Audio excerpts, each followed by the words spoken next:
10 años han pasado desde la última vez que vimos a nuestros protagonistas. Tarzana ha cambiado de ser una niña a toda una joven guerrera. A los 12 años se le fue dado un tomo con el cual aprendería a manipular la magia, de la cual Darth Bane sabía muy poco. A los 14 años construiría su primer sable de luz doble, aprendiendo a dominar la forma de combate 3, con una defensa impenetrable para alcanzar a sus oponentes. Ahora se encuentra en el planeta Sereno, apoyando en secreto una rebelión separatista que busca asesinar al ex canciller Valorum en su próxima visita. Sana utilizó su atractivo físico para seducir a uno de los miembros de la rebelión, un Twi'lek de piel roja llamado Kel. Pero la rebelión estaba destinada al fracaso, pues la Sith incitó que actuaran prematuramente y sin permiso del líder de la rebelión, de Sereno. De forma paralela, en su campamento en el sistema Ambria, Darth Bane, el último maestro Sith, se encontraba trabajando hasta el cansancio en la elaboración de su propio holocrón. Después de varios años, la casi totalidad de su cuerpo se hallaba cubierta por los orbaliscos, protegiendo su piel y potenciando sus habilidades, pero a cambio de un dolor constante mientras los parásitos se alimentaban del lado oscuro de su huésped. Pero eso no era lo único que había crecido, también el número de contactos de Bane en el bajo mundo y la política. Resulta que tras la caída de Cordis y la Hermandad de la Oscuridad, las riquezas y tesoros antiguos habían pasado al último heredero de los Sith, amasando una fortuna con las cuentas ocultas en el clan bancario. Ahora ese dinero era usado no solo para sobrevivir, sino para sobornar políticos, contratar mercenarios, espías y demás estrategias de Bane para recaudar información vital sobre la República. Todo bajo un intermediario, un Moon de piel pálida que actuaba en nombre del Lord Sith, sin saber que su cliente era un Lord Sith, por supuesto. Desde ese momento, los Sith actuarían desde las sombras, y a través de rumores, porque para los Jedi, los Sith habían muerto una década atrás. El único retraso que sufrían sus lecciones era la fabricación de su propio holocrón, con tal de preservar sus enseñanzas hacia la siguiente generación de los nuevos Sith. Pero el único conocimiento sobre los holocrones se había perdido o había sido censurado por los Jedi. Lo único que tenía Bane era el viejo holocrón de Freedom Nad y las pocas referencias que encontraba leyendo manuscritos. Pasaron años y fracaso tras fracaso, el Sith comenzaba a desesperarse. Cada intento para impregnar sus energías cognitivas al dispositivo consumía hasta la última gota de su concentración. Pero, al mismo tiempo, los orbaliscos demandaban alimento. Cada vez que estaba cerca de terminar, la matriz colapsaba en una bola de chispas y su cuerpo quedaba exhausto. Algo le faltaba, pero no sabía qué. Cuando Darth Sana volvió de su visita a Sereno, encontró el campamento hecho cenizas y escombros. Era obvio que Darth Bane había fracasado de nuevo. Pero ahora un arrebato de ira lo había dominado hasta el punto de liberar una tormenta sobrenatural de rayos de la fuerza sobre todo el campamento. Los orbaliscos suministraban químicos y hormonas con el fin de potenciar la ira del Sith, a cambio de producirle más poder en el lado oscuro. Pero en esos momentos se volvía incapaz de controlarse, era casi imparable. Sana informó a su maestro sobre la exitosa misión al promover el movimiento separatista en Sereno, y Bane le explicó el propósito de incitar dichos eventos, ya que de esta forma mantendrían la atención de la República y los Jedi en simples rebeliones, perdiendo el interés en la sombra de su verdadero enemigo. Sana se preguntaba sobre si podrían eventualmente incitar el movimiento separatista para derrocar a la República, con ellos a la cabeza, pero Bane era más prudente. Sabía que no estaban listos para otra guerra sin sentido. No, los separatistas debían perder, con el fin de que los miles de sistemas de la galaxia sigan bajo control de la República. Asimismo, sabía que con el tiempo los Jedi perderían el sendero al volverse guardianes de los intereses políticos de unos pocos. Esa paz le había costado mucho a la Orden Jedi y Bane planeaba sacar provecho de esa situación. Mientras tanto, la nave del ex canciller Valorum se encontraba llegando al sistema Sereno, como parte de una misión diplomática con las grandes casas de este planeta. El senador esperaba convencer a los orgullosos líderes de Sereno de unirse a la República y financiar múltiples proyectos benéficos para promover la paz en la galaxia. Después de todo, el senador era famoso por haberle puesto fin a la guerra Jedi contra Sith, por haber establecido la reforma de Rusand y por lo tanto, por haberle devuelto la paz a la República. Pero la humildad del senador Valorum era tan grande que no había pedido ninguna guardia personal, solo era acompañado por su fiel asistente, el caballero Jedi Johun Otone. Y aquí cabe abrir un pequeño espacio para hablar de este Jedi. Durante la gran batalla de Rusand, fue padawan del general Jedi, el maestro Hoth, líder del Ejército de la Luz. Y como sabemos, tras la detonación de la bomba mental, todos los Jedi y Sith en el campo de batalla fueron devastados en un instante, incluido el maestro Hoth. Pues desde entonces, Johun había jurado terminar con los Sith restantes, porque tenía presentimiento de que no todos los Sith habían muerto aquel día. El joven padawan pasaría a ser aprendiz del maestro Valentín Farfalla. un ostentoso maestro Jedi que se oponía con firmeza a las impulsivas ideas de su nuevo aprendiz. Johun fue asignado como protección del canciller Valorum desde los primeros días de la reforma de Ruusan, y 10 años después ya se había olvidado de aquellos sentimientos como todo un Jedi guardián. Al aterrizar en los precipicios de Sereno, me pareció graciosa la mención que se hace de que las pasarelas entre la pista y la torre no tenían barandilla, pues se nos dice que era un símbolo de debilidad poner barandillas entre las pasarelas, ya que ponerlas era un recuerdo de la fragilidad y mortalidad, lo que me parece una obvia referencia a que siglos más tarde la infraestructura imperial también carece de dichas barandillas en sus construcciones. Pero pasando de vuelta al caballero Jedi, este sentiría la presencia de una amenaza en la plataforma, pues las figuras encapuchadas les bloqueaban el paso. Eran el grupo de separatistas que Sana había influenciado. Juntos habían instalado explosivos en la pista de aterrizaje, haciendo volar la nave del senador. Por suerte, Johun había evitado la caída y posterior muerte de Valorum, seguido por un combate a muerte con los separatistas. Haciendo uso de su sable de luz verde, manejaba la forma 6 de combate, un estilo equilibrado entre la defensa y el ataque. Los primeros atacantes no fueron un gran problema, fue el Twilight de piel roja con sus 2 cuchillas en forma de guadañas lo que le complicaron el combate a su corta habilidad con el sable de luz. 2 de los rebeldes alcanzaron a escapar, mientras que la pelea con Kel fue de mal en peor, hasta que Johun decidió lanzarse al precipicio junto a su contrincante, resolviendo que no podría ganar ese duelo de espadas. Por fortuna para el Jedi, la fuerza le protegió del impacto, mientras que Kel se rompió el cuello al golpear con el agua. Ahora, el senador Valorum le debía a Johun su vida y prometió cumplir con gusto cualquiera de sus peticiones. A lo cual el caballero tenía una respuesta muy clara, que el senador se consiguiera un equipo de seguridad personal. Y además le mandara construir un monumento a su antiguo maestro en el desolado planeta de Ruusan. Después del fallido atentado, Darth Sana compraba los suministros para reconstruir el campamento, cuando se expuso lo suficiente como para que el grupo de insurgentes la reconocieran. La Chiss, de nombre Sindra, le apuntó con un arma y la llevó hasta el callejón fuera del centro, donde su compañero Pac la inspeccionó y le confiscó su sable de luz doble. Acto seguido fue escoltada a punta de blaster hacia la mansión del hombre que en secreto había estado financiando la rebelión en Sereno, un noble de unos 60 años de nombre Hetton. La mansión estaba protegida por guardias con picas aturdidoras. Eran asesinos de las sombras, entrenados en la Academia Sith de Umbara. Escoltaron a Sana hasta el Salón del Trono, y de inmediato pudo reconocer su conexión con la fuerza, pero el lado oscuro predominaba en su ser. Era imposible saber si el noble había sido miembro de los Sith o algo parecido. Fue en medio de la discusión que al noble se le presentó el mango de la espada de luz, encendiendo el interés en el viejo. Y como muestra de su poder, Sana recordó las lecciones de magia oscura que había aprendido sola a través de un viejo tomo salido del holocrón de Freedom Nath. Usando su magia corrompió la mente de la rebelde Chiss, proyectando alucinaciones con las peores pesadillas de la víctima. La desesperación fue tan grande que en cuestión de segundos, la chica se había arrancado los ojos para detener las visiones, ante el horror de los presentes. El segundo rebelde fue más sencillo, pues Sana invocó su sable de luz con la fuerza, y luchó por unos instantes contra él, para entretenimiento del noble señor. Al terminar el combate, el viejo no pudo evitar mostrarse emocionado, se puso de rodillas y le pidió a Sana volverse su aprendiz, ignorando el hecho de que ella misma era el aprendiz del último maestro Sith en la galaxia. Esto no fue todo, pues el viejo le mostró su colección de archivos y antigüedades de los Sith. Resulta que Hetton había sido entrenado en secreto por un mercenario de la especie de los duros, sensible a la fuerza, el cual había sido contratado por la madre del noble en el momento en que se enteraron de sus poderes.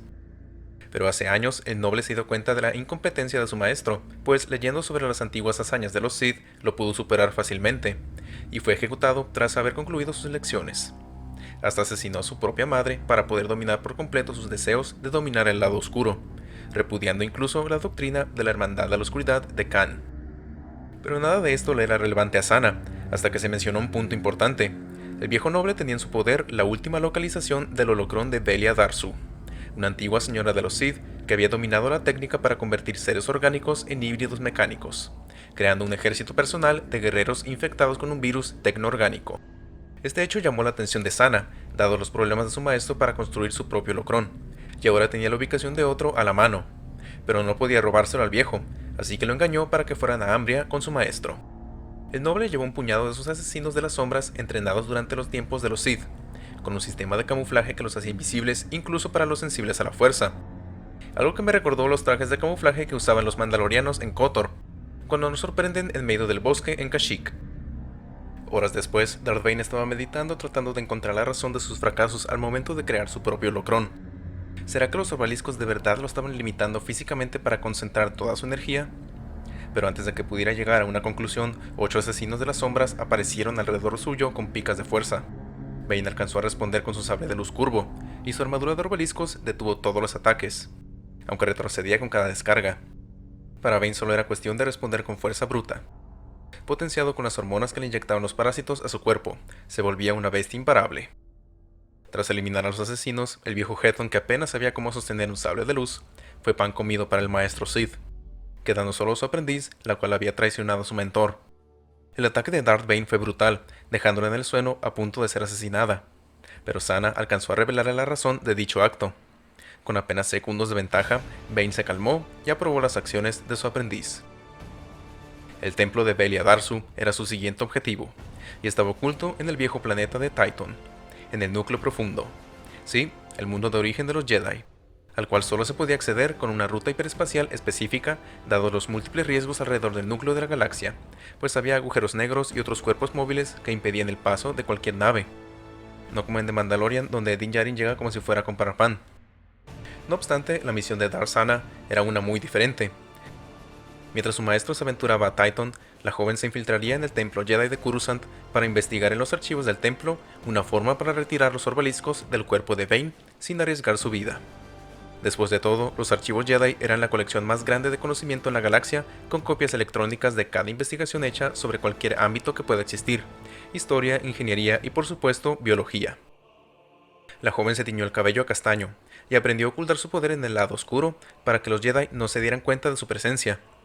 Lo mismo que hizo Palpatine al estar en el centro de la República, siempre rodeado de maestros y caballeros Jedi sin que notaran su conexión con la fuerza. Mientras todo esto pasaba, volvamos con el caballero Johun, que mencionamos anteriormente había hecho un trato con el senador Valorum para construir un monumento en honor a todos los Jedi que cayeron en la batalla de Ruusan, obviamente también representando la figura de su difunto maestro, el Jedi Hutt. Un acto que el Consejo había criticado como de puro orgullo y vanidad, algo completamente fuera del código Jedi. Pero Johun se salió con la suya y mandó construir el monumento, argumentando que era con el fin de que la gente común viera de cerca la grandeza y nobleza de los Jedi. El caso es que Ruusan no estaba abandonado, a pesar de la devastación ocasionada por la guerra y el uso de la bomba mental, donde medio planeta estaba sumido en un clima gélido que había afectado los cultivos y la vida silvestre. Un joven curandero se encontraba habitando la zona cercana donde se construye el monumento. Era el primo de Sana, Darovit, el cual, si recordarán del capítulo anterior, perdió su mano a causa de su prima cuando eran niños por haberse enfrentado a Darth Bane. Tras ver la maquinaria e intervención que significaba el monumento, Darovit empezó a sabotear los droides obreros. Llamando la atención del supervisor, el propio Johun se presentó para detener a los revoltosos, hasta que vio que era el trabajo de un solo hombre, y además levemente sensible a la fuerza. Lo siguió hasta su cabaña y le contó toda la verdad, como el monumento era una farsa mientras siguen existiendo los Sith, algo de lo cual Darovit estaba seguro pues vio personalmente a Darth Bane llevándose a su prima. Este testimonio fue algo que Johun no pudo dejar pasar, así que lo convenció de ir a Coruscant para contarle la verdad al consejo.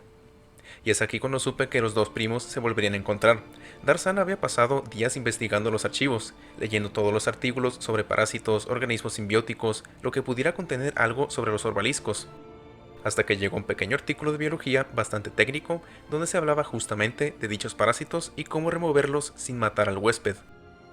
Esto emocionó tanto a Sana que por un minúsculo segundo casi deja de ocultar su poder. Pero lo único que notó esto y reconoció el rostro de la joven Padawan fue su primo Darovit, el cual ya se encontraba en el templo explorando los archivos, mientras Johun le pedía permiso a su maestro de presentarse frente al consejo. Los dos jóvenes se reconocieron al instante, pero fue el mutilado muchacho el que protegería a su prima, diciéndole el motivo de su visita, y que debían salir de ahí cuanto antes. Sana comprendió la urgencia, así que por último sacaría una copia de la ruta hiperespacial hacia Titan, para encontrarse con su maestro. Ambos escaparían en la nave que, recordemos, habían robado del noble de Sereno, pero Darovit debía cumplir un propósito. Al enterarse de que su primo era un curandero, Sana le pasó el artículo sobre los orbaliscos, para que lo estudiara y pudiera extraerlos en cuanto llegaran con Bane. Por desgracia, Sana olvidó borrar el historial de la computadora de los archivos, y los Jedi pudieron conocer su destino, reuniendo un pequeño grupo de maestros Jedi para arrestar o derrotar al último de los Sith. Y mientras todo esto pasaba, Darth Bane había llegado al templo de Belia Darsu, una fortaleza con dos torres negras protegidas por torretas automáticas. Bane pudo destruirlas al llegar con su nave, Pero no era lo único peligroso que le aguardaba al Sith. En el interior exploró los salones de lo que era un sitio de entrenamiento para los seguidores de Darzu, un amplio comedor y viejos barracones. En el centro de la fortaleza se encontró con el laboratorio de la antigua Lord Sith, donde había desarrollado su letal virus tecnoorgánico. Una escalera circular lo llevó al sótano, y tras una gran puerta negra vio las desagradables creaciones de Belia Darzu, un pequeño ejército de alienígenas con la carne podrida dejando ver sus prótesis mecánicas, todos alrededor del preciado holocrón Sith. Las tecnobestias parecían desactivadas, pero estaban congregadas alrededor de la última esencia de su creadora. Al tomar el holocrón, Bane sabía que se le lanzarían encima para proteger el preciado objeto, y así fue. De repente tenía decenas de bestias trepando por su cuerpo y sujetando su capa. Las empujó con la fuerza y a todos los fue mutilando con su hoja de color rojo brillante. Durante el combate, respiró las esporas del virus tecnoorgánico, pero los químicos de los orbaliscos protegieron el cerebro de Bane, degradando el virus y evitando que se convirtiera en un zombie como los demás. El mayor problema vino cuando una de las bestias del fondo se abalanzó sobre él. Era un Rancor con implantes en todo su cuerpo, municiones en el lomo y extremidades como masas de demolición. Por poco su armadura no sería suficiente, pero evadiendo los golpes fue capaz de cortar los miembros del Rancor y darle la estocada en el cráneo para apagarlo por siempre. Después de tremenda batalla, era hora de estudiar el holocrón. En el centro de la sala superior, Bane meditó para activar el pequeño aparato, donde pudo observar el holograma de Belia Darzu, el cual cambiaba regularmente de una mujer humana a otras especies debido a que pertenecía a la raza de los Shido, metamorfos capaces de adoptar cualquier apariencia, un dato que yo desconocía hasta ese momento. Lo más importante fue que Bane descubrió la razón de sus múltiples fracasos, cuando Belia le explicó la función de un componente vital del holocrón, el coronamiento, aquella cúspide de la pequeña pirámide sin la cual toda la matriz se colapsa. Fue entonces cuando se dio cuenta, los orbaliscos nunca fueron los culpables. Terminó de estudiar los planos del holocrón hasta que escuchó la llegada de una nave y sintió la presencia de su aprendiz. Sana le explicó su idea para extirpar los orbaliscos, pero casi inmediatamente aparecería otra nave en el cielo de Titan. El equipo de los Jedi estaba conformado por la maestra Raska, maestra de armas del templo, una Ekani experta en el uso de 2 sables a la vez. Su aprendiz, un caballero de más de 2 metros de altura, Sarro Shak, diestro en el sable de luz de doble hoja. A su vez, el maestro Jedi Warrior, un ithoriano, hábil en la meditación de batalla, un poder que potenciaba a sus aliados en combate. Así como el caballero Jedi Johun y su maestro Farfala. Y aquí me parece curioso cómo escogieron una formación completa, con una guerrera, un tanque y un healer en el equipo. Lo cual tiene sentido si recordamos que el autor Drew Karpyshyn también participó en videojuegos de rol como Baldur's Gate y otros RPGs como el KOTOR. Darovitz se ocultó junto al holocrón en un armario de la gran sala de entrenamiento, mientras Bane y Sana se preparaban para la pelea. Vigilando todas las salidas, el grupo se dividió en dos, Sana contra los caballeros Johun y Sarro, mientras que a Bane le tocó hacerles frente a los maestros. Y es aquí cuando podemos ver su forma de combate con total concentración, pues usaba la forma 5 enfocada en el ataque, descuidando su defensa a causa de los orbaliscos, puesto que cada estocada que recibía era desviada por el duro caparazón de estos parásitos, pero al mismo tiempo potenciaban su ira con el dolor. Y a lo lejos, el maestro ithoriano usaba la meditación de batalla para alimentar la fuerza de sus aliados Jedi. Sana por su lado estaba en desventaja numérica, pero Johun le estorbaba tanto a su compañero que el combate estaba bastante balanceado. Bane no tardaría en tomar ventaja y en darse cuenta del papel que tenía el ithoriano en todo esto, así que se lanzó a matarlo para asegurar su victoria, pero la defensa de los maestros aumentó al pedirle ayuda a Johun. Ahora eran 3 contra 1, y de nuevo la torpeza del joven caballero hizo que Bane tomara la delantera. Aprovechando un impulso con la fuerza que apartó a sus enemigos, trató de matar al maestro Warrior, pero Johun empujó al maestro fuera de peligro. Como resultado, todos perdieron su ventaja. Esa pequeña distracción fue suficiente para que Sana usara su truco mental contra el caballero Sarro, alterando su mente hasta casi la locura, finalizando con su sable de luz. Ahora el aprendiz ayudaría a su maestro. Ocultando su presencia, llegaría detrás de la maestra Satka y le atravesaría la espalda. Bane cortó el brazo de Johun y luego decapitó a Farfala. El joven caballero Thone se apartó solo para ver cómo le cortaban las 4 gargantas al maestro Warrior.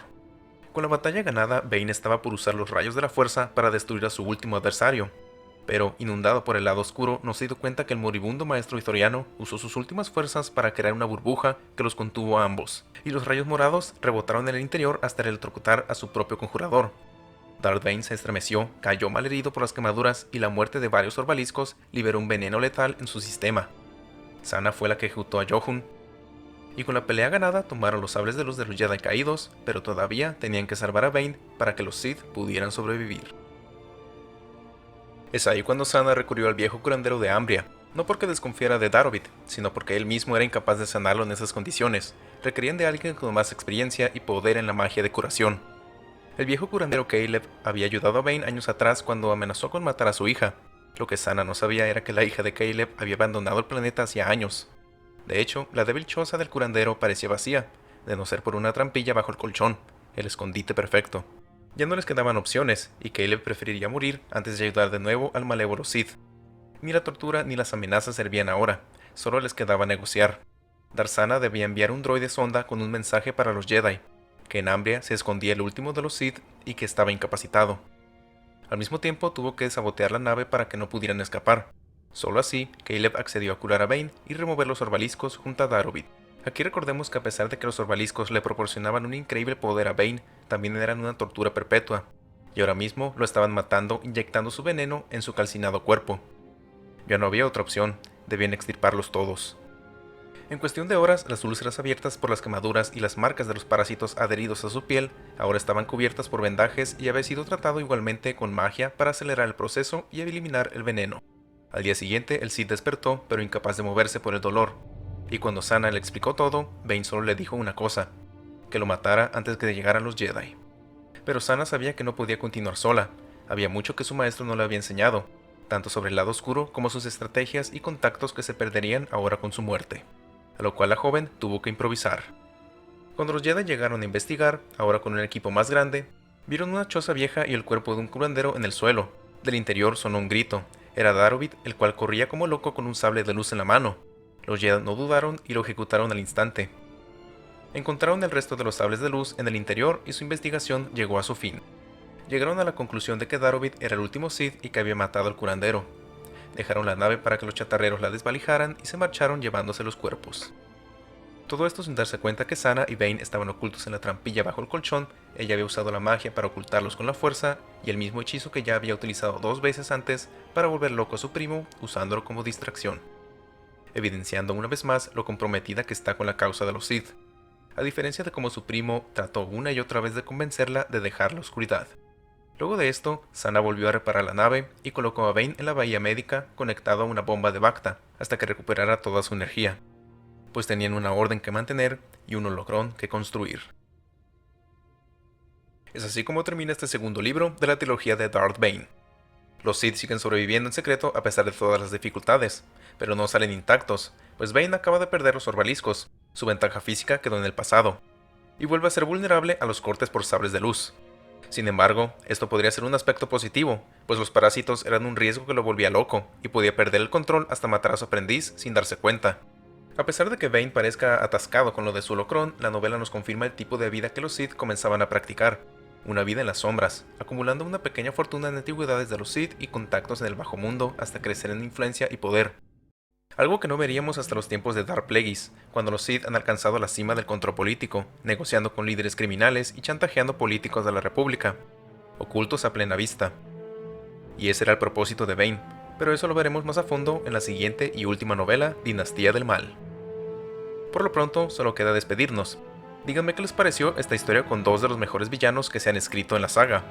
Al mismo tiempo, he de decir que veo ciertas remembranzas con las series que tenemos actualmente, pues la investigación que hacen los Jedi me recuerda al último capítulo de The Acolyte, donde no encuentran nada y se inventan una historia.